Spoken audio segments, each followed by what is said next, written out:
রাধানগরে কথিত অবৈধ লোহা কাটার কারখানায় পুলিশের অভিযানে 4,000 কেজি লোহার রড বাজেয়াপ্ত। এক কর্মচারী গ্রেপ্তার, পলাতক মালিকের খোঁজে তল্লাশি চলছে। গোপন সূত্রে খবর পেয়ে কুলটি থানা নিয়ামতপুর থানার পুলিশ রাধানগর এলাকায় একটি কথিত অবৈধ লোহা কাটার কারখানায় অভিযান চালিয়ে বিপুল পরিমাণ সামগ্রী উদ্ধার হয়েছে। পুলিশ প্রায় 4,000 কেজি লোহার রড, কাস্টিং রড, একটি গ্যাস কাটার মেশিন, একটি ওজন মাপার মেশিন এবং অন্যান্য কাটার সরঞ্জাম জব্দ করেছে। পুলিশের মতে কারখানার মালিক বাবলু শাহ নামে এক ব্যক্তি। অভিযান চলাকালে পুলিশ কারখানায় কর্মরত জয়কুমার রবি দাসকে গ্রেপ্তার করে। অভিযুক্তকে মঙ্গলবার আসানসোল জেলা আদালতে হাজির করা হয়। পুলিশ জানিয়েছে, বিস্তারিত জিজ্ঞাসাবাদের জন্য তারা আদালতের কাছে 7 দিনের পুলিশ রিমান্ড চাইবে। তদন্তকারী কর্মকর্তারা জব্দকৃত লোহার উৎসতা বৈধ নাকি চোরাই এবং এই ব্যবসার সঙ্গে আর কারা জড়িত তা খতিয়ে দেখছেন। প্রাথমিক তদন্তে পুলিশ সন্দেহ করছে যে এর পেছনে একটি সংঘবদ্ধ চক্র জড়িত থাকতে পারে। পুলিশের মতে অভিযুক্ত কারখানার মালিক বাবলু শাহ অভিযানের খবর পেয়ে পালিয়ে যান। তাকে খুঁজে বের করার জন্য বিভিন্ন স্থানে অভিযান চলছে।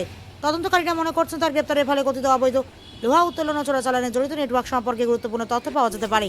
উল্লেখ্য যে কুলটি নিয়ামতপুর শিল্পাঞ্চলে দীর্ঘদিন ধরেই কথিত অবৈধ লোহা উত্তোলন এবং চোরাই লোহার ব্যবসার অভিযোগ উঠে আসছে। পুলিশ জানিয়েছে তদন্ত চলছে এবং তদন্তের ভিত্তিতে পরবর্তী ব্যবস্থা নেওয়া হবে।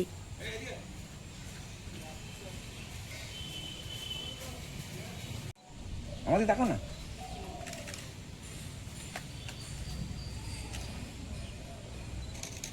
ওইখানে যাও,